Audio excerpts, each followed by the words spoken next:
sebelum kita mulai pembelajaran hari ini, kita berdoa menurut agama dan kepercayaan kita masing-masing. Berdoa dimulai. Selesai. Apakah hari ini semua telah hadir? Oke, telah hadir semua ya. Rasa sudah bersih, berarti kita sudah siap untuk melaksanakan pembelajaran hari ini. Semoga pembelajaran hari ini dapat membantu kalian di masa depan nanti. Ya, sebelum kita memulai pembelajaran hari ini, Bapak akan mengingatkan pembelajaran sebelumnya tentang logika dan algoritma. Logika itu bagaimana kita berpikir rasional, dan algoritma adalah sebuah tahap-tahap yang kita lakukan atau kita lalui di masa yang akan datang maupun di masa sekarang. Seperti mandi.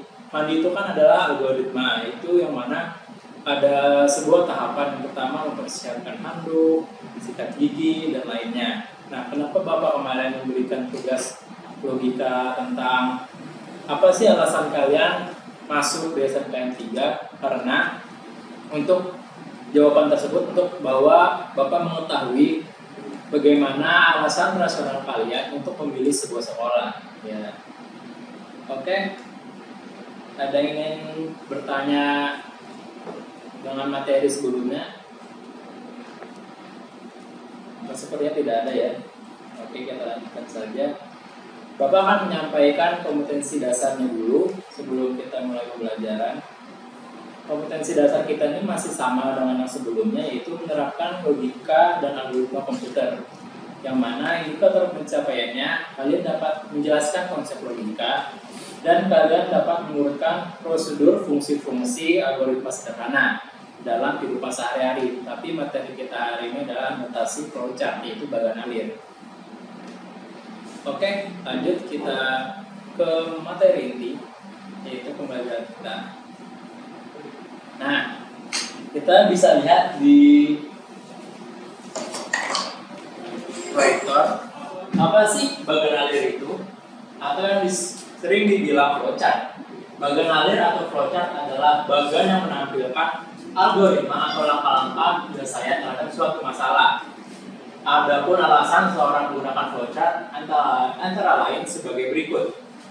1. Dokumentasi proses. Bagan alir dapat digunakan untuk mendokumentasikan proses agar menjadi lebih terorganisir dengan baik. Yang kedua, petunjuk untuk memecahkan masalah. Hampir serupa seperti algoritma, tapi ini menggunakan atau digambarkan dengan bagan alir. Misalnya kalian pernah melihat bagan organisasi sekolah. Misalnya kepala sekolah itu di atas, terus kalian di bawah ada lagi buat wakil kepala sekolah atau wakasek yang bekerja.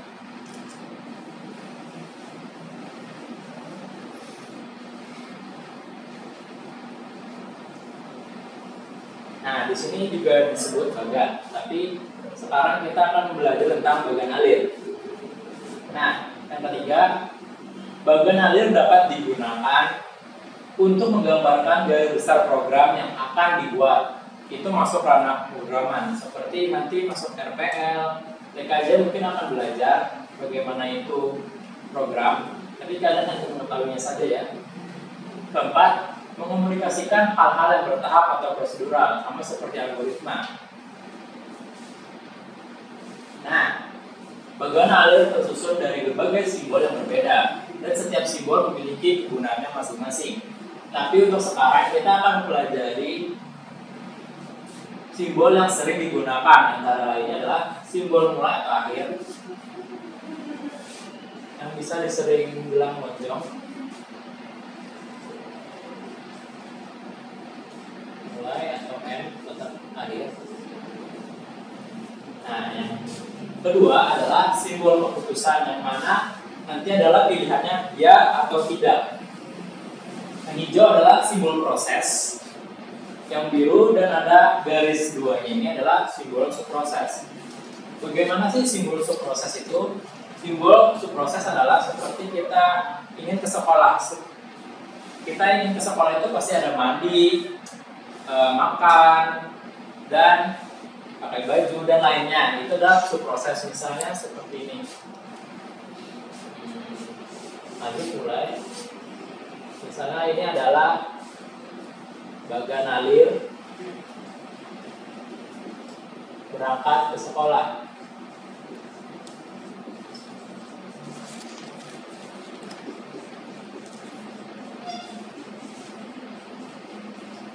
Nah, di sini mulainya. Dan di sini kita bisa tambah subproses. Pertama, mandi. Mandi adalah subproses. Kenapa mandi subproses? Karena dari mandi itu nanti kita bisa uraikan, kita bisa persiapkan handuk, sikat gigi, dan lain-lainnya. Jadinya adalah mandi adalah subproses. Lanjut, ya. Di situ adalah simbol data. Simbol data itu berarti persiapan, sampai sama dengan simbol persiapan. Simbol data dihubungkan ini jajar genjang. Nah, kalau nggak salah jajar genjang sih namanya.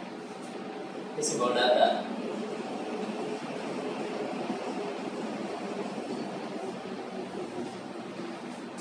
Dan simbol petunjuk.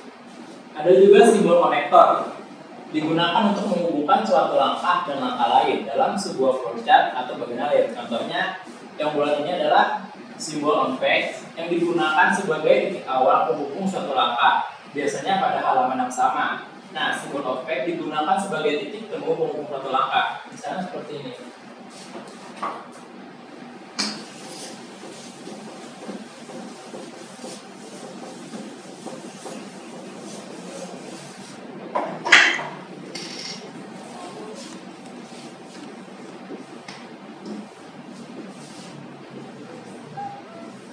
Adalah terdapat dua halaman yang berbeda, ini halaman pertama dan halaman kedua.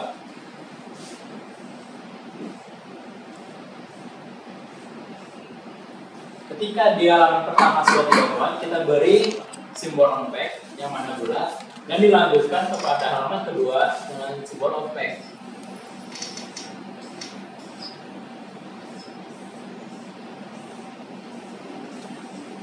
Nah, itulah gunanya simbol on page dan off page. Kita lanjut. Nah, dalam pembuatan bagan alir kita harus menyesuaikan dengan algoritma yang telah ada. Contohnya, algoritma membuat kue coklat. Ini sudah Bapak siapkan. Pertama, siapkan peralatan sebagai adonan, seperti adonan, oven, pengocok, telur, dan lain-lainnya. Kedua, siapkan bahan seperti tepung terigu, margarin, coklat bubuk, gula halus, telur, dan chocolate chips. Ketiga, tentukan komposisi bahannya sesuai resep, yaitu terigu 175 gram dan lain-lainnya. Kocok margarin dan gula halus hingga lembut. Masukkan kuning telur, kocok hingga rata. 6. Ayak terigu dan coklat bubuk, lalu masukkan ke adonan. Aduk hingga rata. Masukkan dalam plastik segitiga. Semprot pada loyang yang telah dioles margarin. Semprot bentuk bulat, lalu pipihkan dengan punggung sendok plastik. 8. Taburi choco chips. 9. Panggang hingga matang. Inilah algoritma dalam membuat kue coklat. Bagaimana sih dengan bagan alirnya dalam membuat kue coklat? Nah, dimulai dari start. Itu kita memulai suatu bagan alirnya, dilanjutkan dengan simbol persiapan, yang mana kita siapkan alat dan bahannya. Ketiga yaitu adalah simbol data, yang mana datanya itu apa saja, misalnya terigu 175 gram, margarin 150 gram, dan yang lain-lainnya. Lanjut ke simbol proses, yaitu kocok margarin dan gula hingga lembut. Lanjut lagi ke proses, tambah kuning telur dan kocok rata. Terus lanjut ayak terigu dan coklat bubuk, kemudian masukkan ke adonan dan aduk rata. Nah, inilah penggunaannya tadi simbol on page dan off page. Jika tidak muat dalam satu lembar, maka bisa dilanjutkan ke sampingnya. Nah, lanjutnya masukkan dalam plastik segitiga. Terus lanjut semprotkan dalam bentuk bulat pada loyang yang telah dioles margarin, kemudian pipihkan dalam tungku sendok. Lanjut taburi dengan choco chips. Keempat, dan lanjut ke panggang, tunggu dan lihat. Nah, di sini adalah simbol yang mana tadi iya atau tidak. Jika matang, maka akan dihidangkan. Jika tidak, akan diulang lagi ke panggang. Panggang, tunggu dan lihat. Jika belum matang lagi, tidak. Jika kalau sudah iya, sudah matang, berarti hidangkan, maka itu selesai. Nah, itulah materi kita hari ini tentang bagan alir. Mudah dapat dimengerti, nanti bisa dipertanyakan saja ya kalau tidak ada yang mengerti.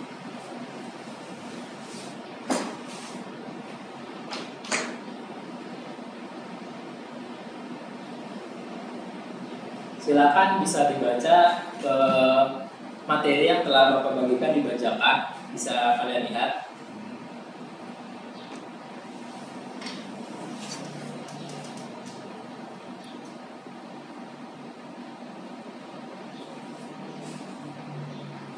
Apakah ada pertanyaan? Oh, sepertinya ada. Oke, apa pertanyaannya?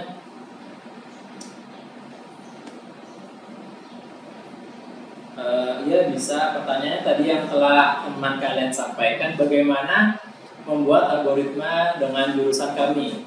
Ya, jurusan kalian kan busana. Nanti kalian bisa membuat algoritma atau bagan alir bagaimana cara mendesain baju atau membuat baju dari mulai kain sampai jadi. Oke, bagus pertanyaannya. Apakah ada yang bertanya lagi? Oke, sepertinya nggak ada ya.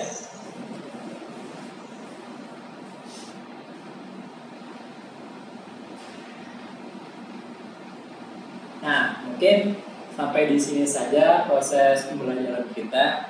Bapak akan menyimpulkan lagi atau merefleksi lagi tentang materi kita ini. Bagan alir adalah suatu materi yang dilanjutkan algoritma sesudah algoritma, yang mana itu adalah tadi hampir sama seperti di sini yang dikatakan mengomunikasikan hal-hal yang bertahap prosedural, hampir sama seperti algoritma lagi. Bagan alir dapat digunakan menggambarkan garis besar suatu program, atau kalian misalnya busana, 10 busana, berarti menggambarkan bagaimana cara membuat baju mulai dari kain sampai jadi. Buat tugas nanti Bapak kirimkan dibacakan, nanti kalian bisa kerjakan dibacakannya langsung ya. Sebelum kita mengakhiri pembelajaran hari ini, kita berdoa menurut kepercayaan masing-masing. Berdoa dimulai. Selesai, kita mengucapkan salam, selamat siang, dan salam sejahtera. Terima kasih.